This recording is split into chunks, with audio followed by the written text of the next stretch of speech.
Hello everyone, this is a very special update. Irem is a company that is very close to my heart. I've been a tremendous fan of this company ever since I first had an Atari 2600 back in the 1980s.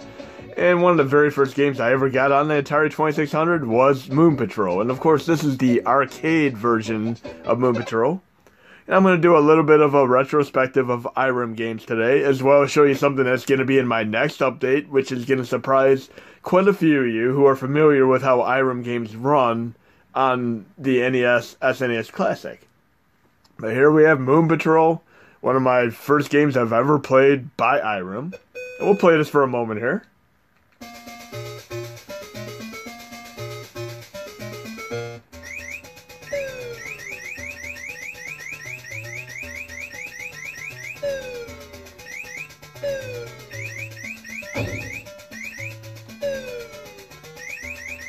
This game holds up exceptionally well this many years later. It's still highly colorful, fantastic graphics for 1982. You're talking, this wasn't too far off of when Pac-Man came out. Pac-Man was so terrible for Atari 2600.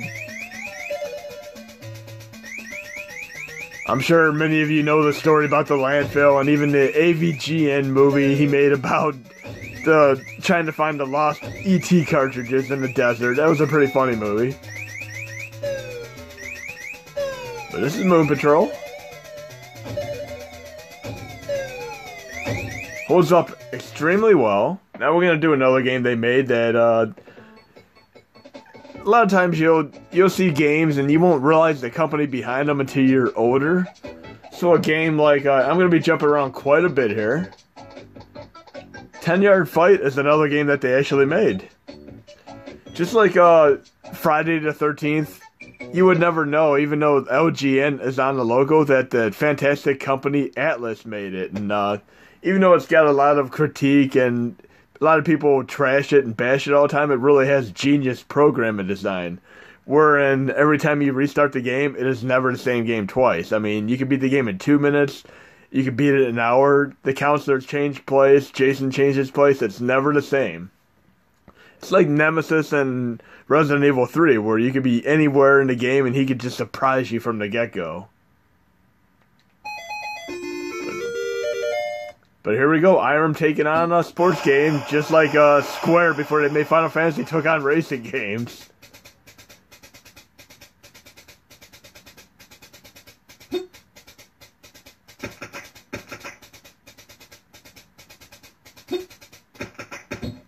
Not too bad for a first attempt. We're going to jump around. We're not going to go in any specific order here. We're just going to try out multiple games by Irem here. Oh, here we have from 1991, one called Blademaster. And you're going to get a few surprises here and there in this video. Some truly incredible surprises if you stick around long enough. But here we have Blademaster. When you get garbled graphics like this is typically the boot up sequence for the game. The BIOS boot up sequence.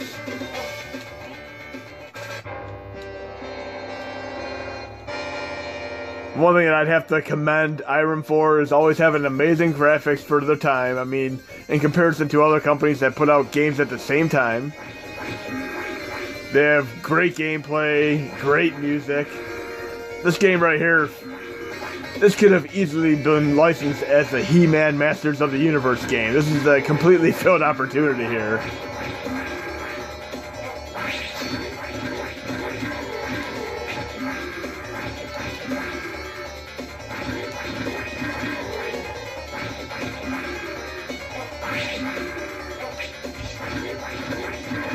And every game I've played so far holds up incredibly well. Okay, that's Blademaster. We're going to do another game that I used to own on ColecoVision back in the day called Kung Fu Master. But the home versions were typically just called Kung Fu. It was on Atari 2600 as well and many other systems, but many of you have probably played this game. This is a very common game. This was even on NES. And Jackie Chan was pretty popular back then. I'd have to say that Jackie Chan was used almost as like a model type character for a lot of these games. This could so easily be Jackie Chan in this game.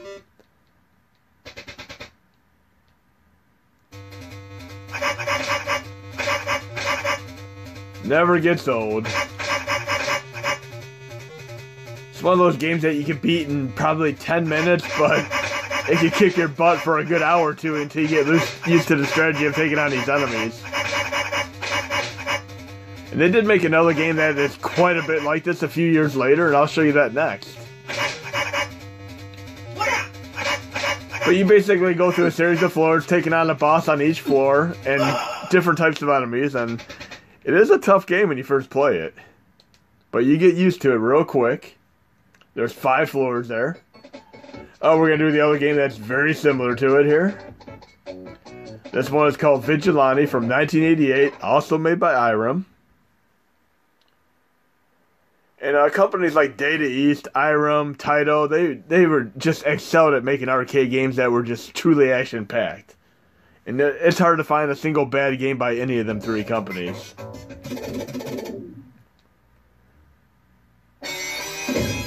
And here we have the skinheads have taken Madonna hostage. Oh no. I always like how when you play these games, they try to have something related to the time, like Ronald Reagan or Madonna, Michael Jackson, etc. And here the guy here looks a lot closer to Jackie Chan. And I love these outrageous sound effects too.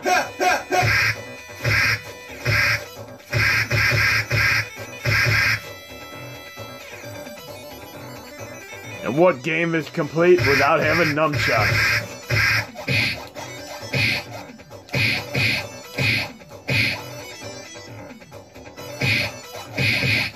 For the record, they had a fantastic home conversion of this on TurboGrafx 16. TurboGrafx 16 was an absolute haven for many, many Irem arcade games, and NES definitely didn't do this quite the same. I mean, you had Ninja Spirit, R-Type, Vigilante. I mean, there was quite a few that were on TurboGrafx 16. But of course, by the time Sega Genesis came out, it was a direct competitor for TurboGrafx 16, and on top of that, the Japanese-oriented catalog of games helped it flop a lot quicker in the United States.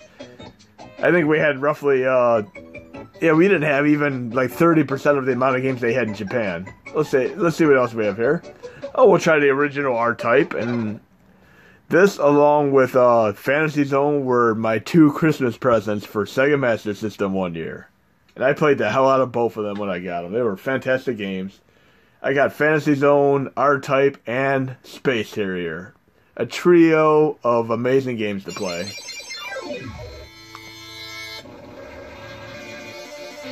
This game has a really cool gimmick where you could have a little bit of a pod that can attach to your ship, and you can use it as a shield, as well as propel it out towards enemies and take them on. And you can use it strategically. I'll be getting the pod in a minute here. And of course, you have the Mega Man style charge up here. That was close. There's my shield. I can have it be in front of me, behind me. I can use it to protect me. I can send it out to fight enemies, like so. But then I put myself at risk, like this. And that's what happens when I send it out without having protection. And then, of course, they went on to make R-Type 2, which we'll try as well. And I found R-Type 2 very, very interesting because I first played Super R-Type on Super Nintendo, and then later on I got R-Types for PlayStation 1, which included R-Type 1 Arcade and R-Type 2 Arcade. And I found it very, very deja vu that many, many levels and elements of R-Type 2 Arcade made it into Super R-Type for Super Nintendo. Except there's no slowdown in this game. This game is incredibly fast. On Super Nintendo, you have the slowdown.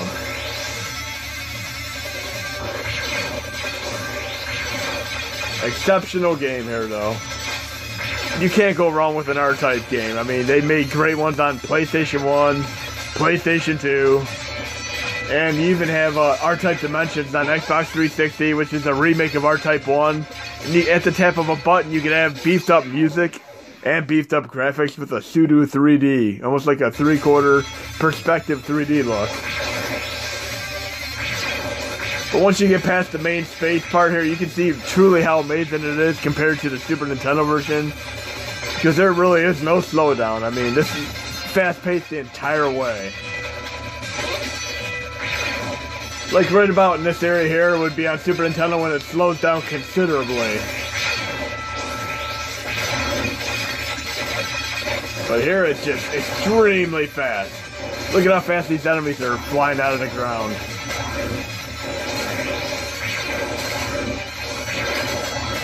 As a test example here, I'm actually going to load Super Nintendo now. And we'll load the SNES 9X 2016 core. I'll use my dummy folder method to go to my Super Nintendo folder. And we'll load Super R-Type. And we'll compare directly the speed and general presentation of the game. And I'm not saying anything bad about Super R-Type. It is a fantastic game, along with R-Type 3, which is also on Super Nintendo. So if you want to have your R-Type kick, definitely try out R-Type 3 on Super Nintendo. Okay, I just passed it. Again, when you're going through a dummy folder with an exponential amount of games, you can move up and down to move slow, or left and right to move lightning fast. That's an easy way to get through them quick. But there are elements and some of the same level design mixed in with Super R-Type here, but you have to slow down to boot. Irem again. And I always love the music in this game. They did an incredible job with this music here.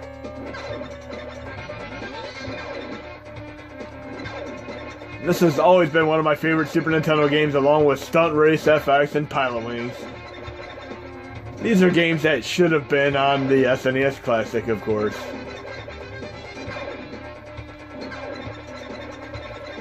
Now talking about Pilot Wings, ActRaiser, Stunt Race FX. Games like that that have been omitted, but it should have been on the system.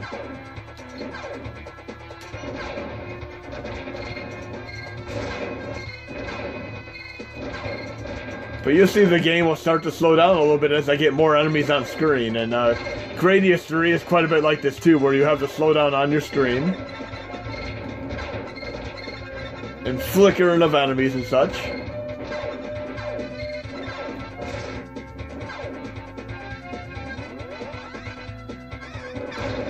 Right there's some major slowdown when I use my full power blast there.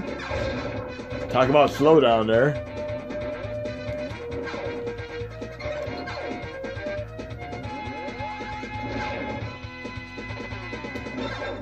And slowdown actually makes the game a lot easier too.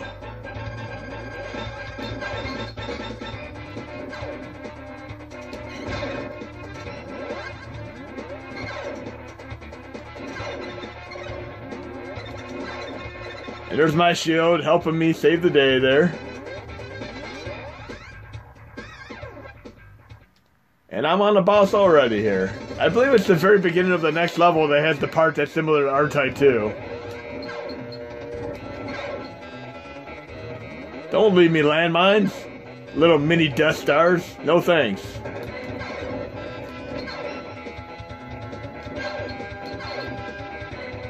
I'm starting to get a little overwhelmed here.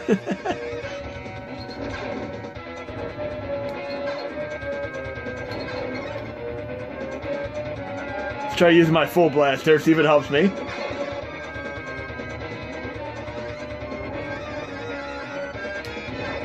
That's bad. Talk about a fail there. There's some slowdown. And racing games and shmups are my forte. I'm tremendous fans of both of them, so I'm very, very accustomed to playing everything from Ikaruga to R-Type to Gradius to Life Force to Radiant Silvergun. And right here is pretty much the first level in R-Type 2, if I remember correctly.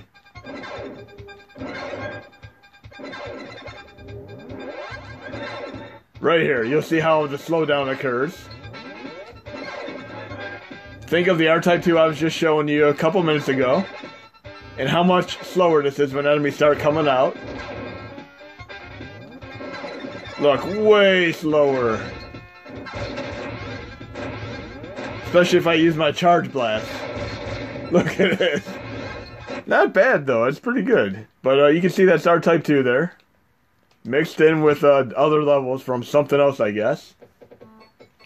Oh, let's see what else that we have here. Oh, they did this fantastic game, which was also on TurboGrafx 16 called Ninja Spirit. And if you remember Ninja Gaiden, where you're able to get like a little shadow of yourself in Ninja Gaiden 2, you can do that in this game even more so. Irem, 1988. And a couple more minutes will be to our surprise, guys and gals.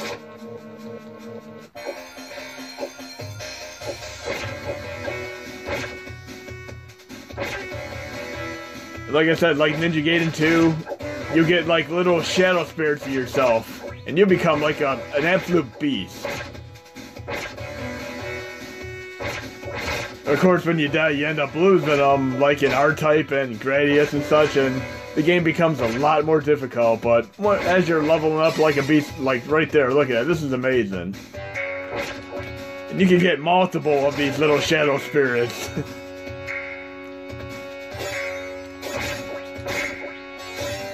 It's like a PO mode.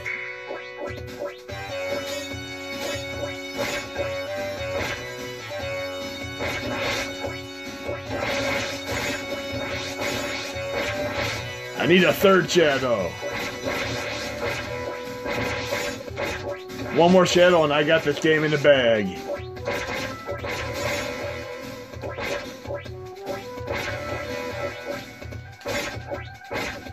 Again, they did a tremendous job on the TurboGrafx 16 version of this. Look at that, 3 shadows. Or should I say 2 in my main self. Oh, and of course I lost my extra power up by leaving the screen. But you can see how incredibly fun this game is. Ninja Spirit, I used to play this for hours on TurboGrafx 16. We have a few more games to go through here. Oh, we're going to try one of the first surprises here. We're going to try a game called R-Type Leo. And if some of you have played this before on the Mini, you'll notice a tremendous difference from the get-go as I play this.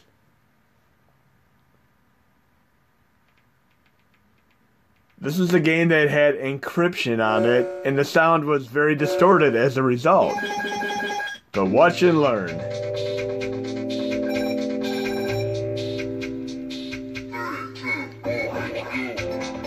We now have excellent sound and excellent gameplay and excellent graphics.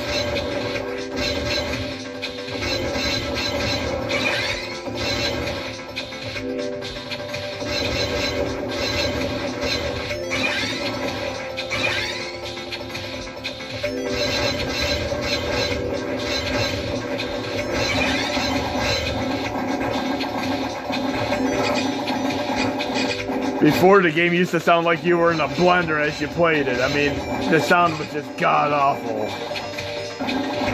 But now you can play R-Type Leo with way better sound.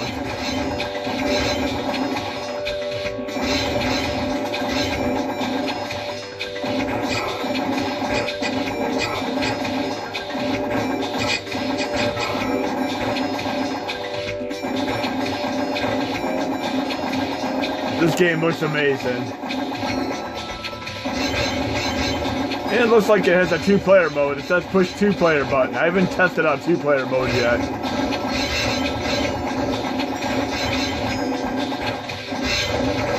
But there's some more Irem games to check out here. And I have not tested all these out yet. Let's see how Undercover Cops runs on here. I have a few, maybe a half dozen more games to go. I'm not going to be posting my next update until tomorrow. It'll be Monday, I'll post the update.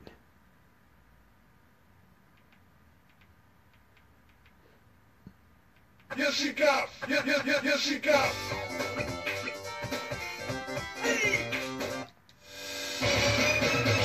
Yes, she got. This is another game that had encryption and awful sound, but right now I'm running with great sound.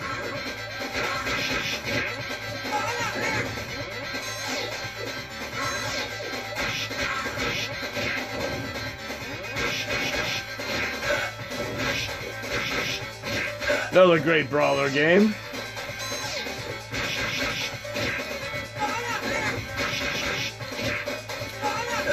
Again, I'm going to pick some of these Irem games to do for my next arcade series games.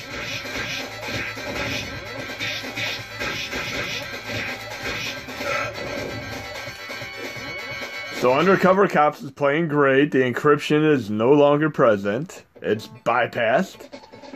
Speaking of R-Type, there's another game that came out very similar to R-Type, also made by Irem. These are all Irem games today. X Multiply from 1989.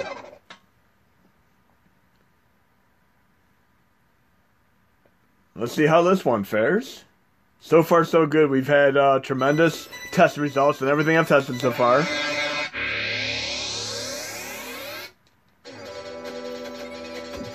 Now, this is really cool.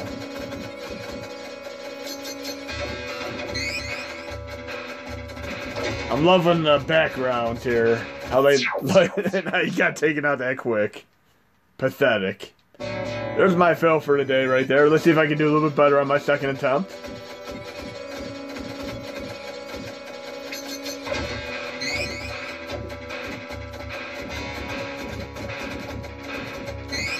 And speaking of shmups, I'm gonna have to get into some of the cave shooter games like Pro Gear and Guwanj and you know what other games I could get running on here. And I failed on it twice. We're gonna move on before I lose.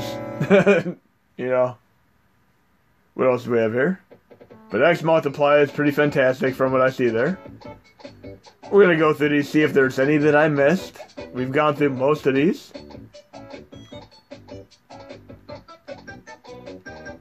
Oh, they did Image Fight. We'll try that for a moment.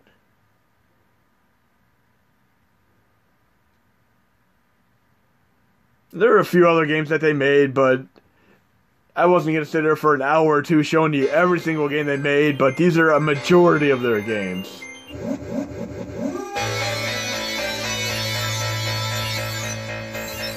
Kind of like an Alpha Mission style game here. A little bit of Guardian Legend mixed in.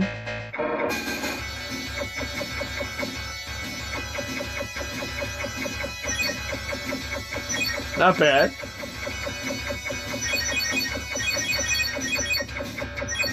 Of course, we're going to save the best games for last.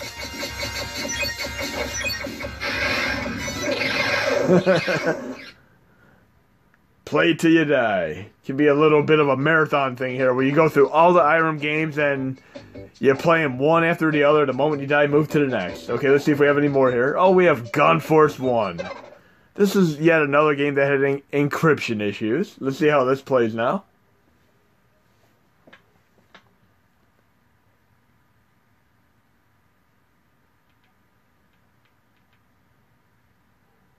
And they had a great version of this on Super Nintendo, which I did own at one point.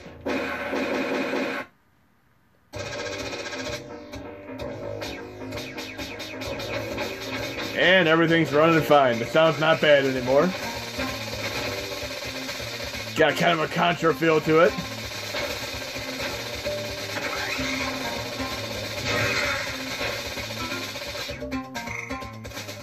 Gotta love any game that's like Contra.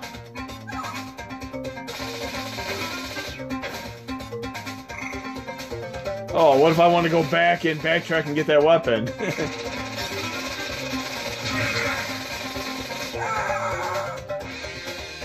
That sounds like a Mortal Kombat sound effect there. Midnight Resistance was quite a bit like this game too. And of course Metal Gear's like this. And I failed on Gun Force 1. How about we try Gun Force 2? See if there's any encryption problems on that. I think we might have 2 or 3 more games to go through.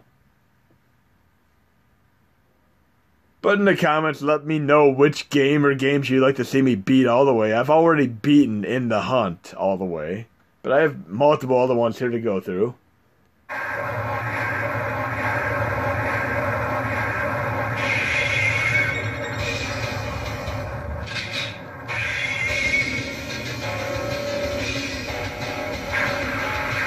Running way better. Sound is not completely like a blender like previously.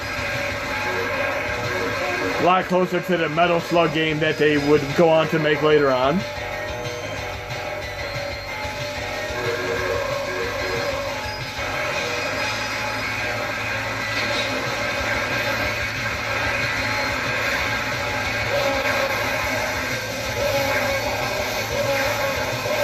This game is incredible.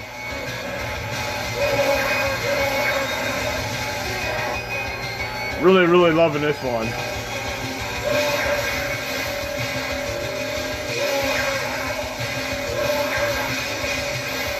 So Gunforce 2 is quite a bit like Metal Slug.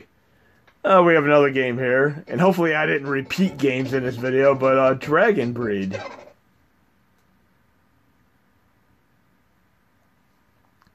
This is a truly excellent game with a very, very cool gimmick behind it.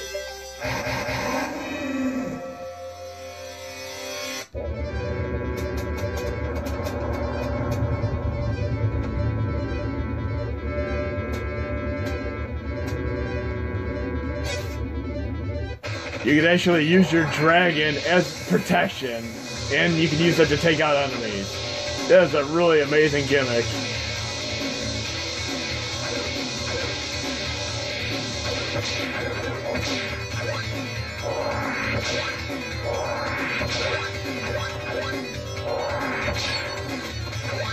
Really loving the music to this one too. And it's not a very easy game. It's incredibly difficult. I believe we have 2 games left to go through here. We have In the Hunt and Ninja Baseball Batman. We're going to do In the Hunt first and see how this fares. And many of you have been completely frustrated with how bad the sound was on this before. Hopefully the sound's going to work better now.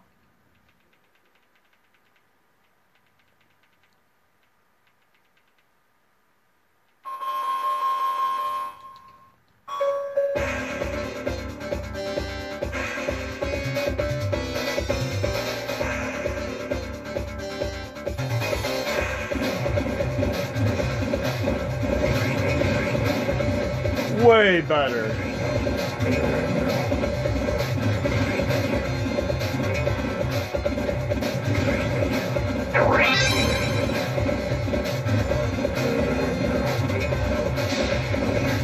So you don't need that 500 megabyte ISO anymore if you really want to have a smaller 23 megabyte or so, whatever the size of this ROM is. I forgot offhand. Running way better now.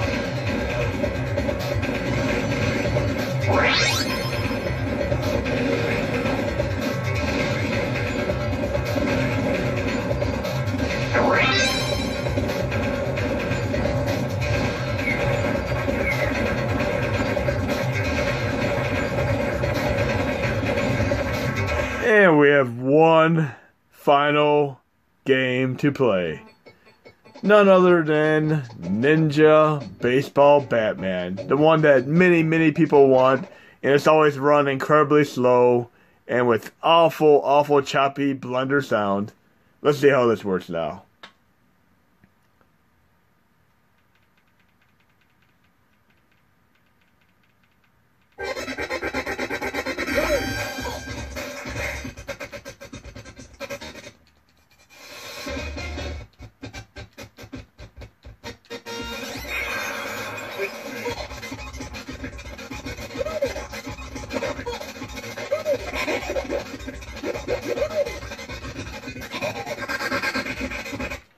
And I'm going to go into my quick menu options here. I'm going to make it frame skip 3 here. Look, the sound is not quite messed up like it used to be. The encryption is no longer a problem. Very playable, finally, after all this time.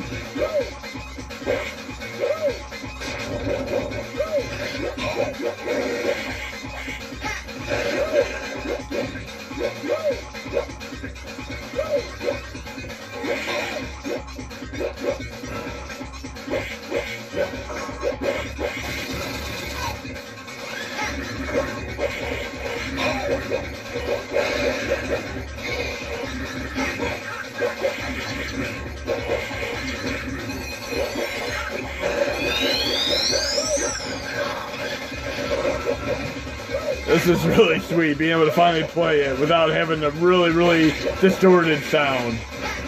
And incredible slowdown. And part of that slowdown was due to the encryption.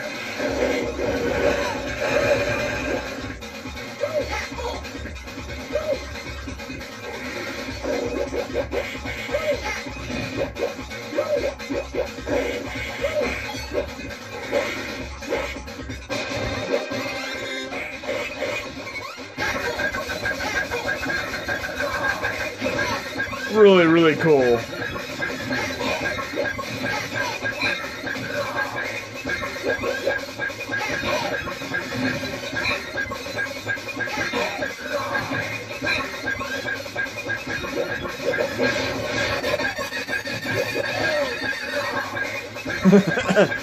This reminds me quite a bit of Cuphead with its outrageous graphics and everything going on the screen at once.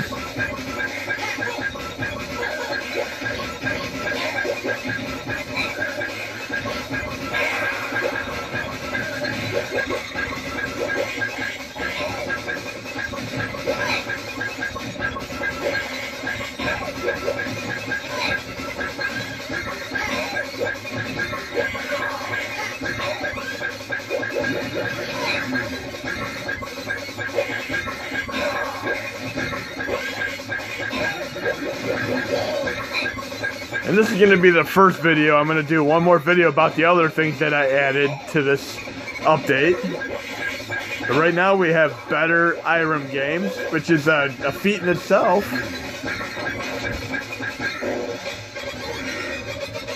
So I hope you enjoyed the video, and this will be released tomorrow.